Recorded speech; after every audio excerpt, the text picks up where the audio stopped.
Monsieur le Président de la CAF, Hamad, bonjour. Bonjour. L'Afrique a célébré ses talents. On a du mal à comprendre que l'Afrique n'ait pas franchi le premier tour de la dernière Coupe du Monde quand on voit qu'elle abrite en son sein des joueurs magnifiques à avoir joué.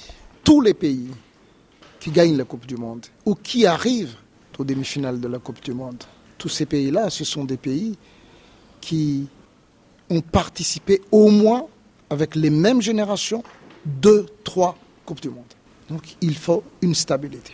Je pense qu'il y a à peu près une dizaine de pays africains qui peuvent se qualifier pour la Coupe du Monde. Posons la question, si nous voulons vraiment aller de l'avant pour un pays et un continent qui a 54 pays, avec 12 peut-être 13 pays qui peuvent se mesurer, s'ils jouent 2 Coupes du Monde à la fois, 3 Coupes du Monde à la fois, soyez rassurés, c'est un autre niveau du football qu'on verra. En attendant la prochaine Coupe du Monde, il y a une CAN chez les hommes en 2021. Elle ne se disputera pas en été. Les nouvelles dates sont très attendues. Quand vont-elles être connues ? On saura ça le 15 janvier au soir. On terminera la réunion et nous allons prendre les décisions.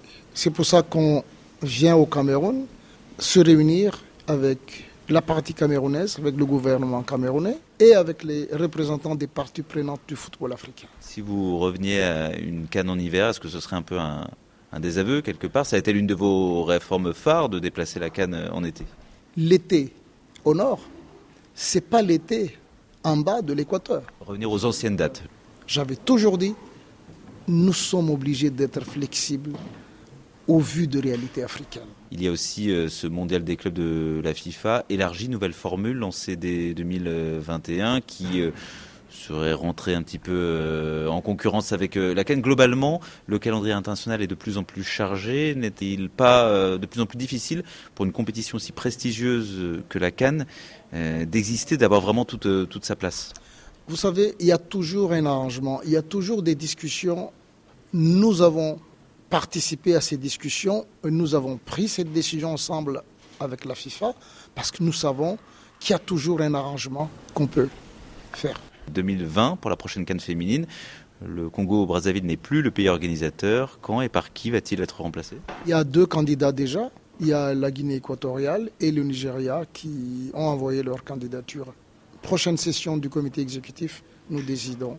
Encore plus proche, le CHAN 2020 au Cameroun, avant la CAN 2021. La Tunisie aurait déclaré son forfait, prétextant un calendrier trop lourd. La Tunisie qui a déjà remporté la compétition, la Tunisie qui abrite l'un des meilleurs championnats. Est-ce que c'est un coup dur et quelles sont les suites de ce forfait ? C'est le droit de chacun et il y a des dispositions réglementaires. Une sanction forte, une suspension, c'est ça le risque ? C'est la commission de discipline qui va prononcer. Et un remplacement ? D'habitude, c'est toujours le pays qui a joué contre cette équipe à la fin.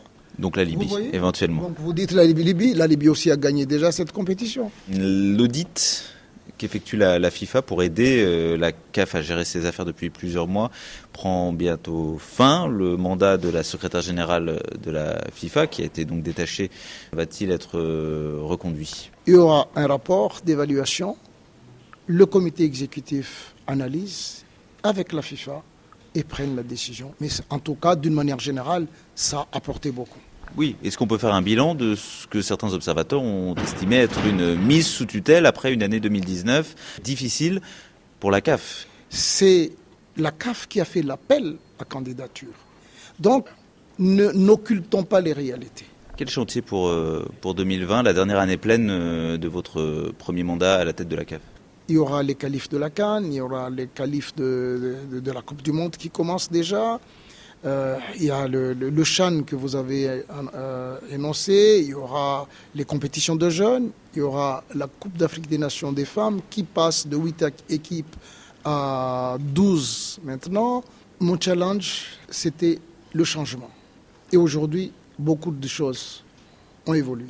Monsieur le Président de la CAF, Hamad, merci.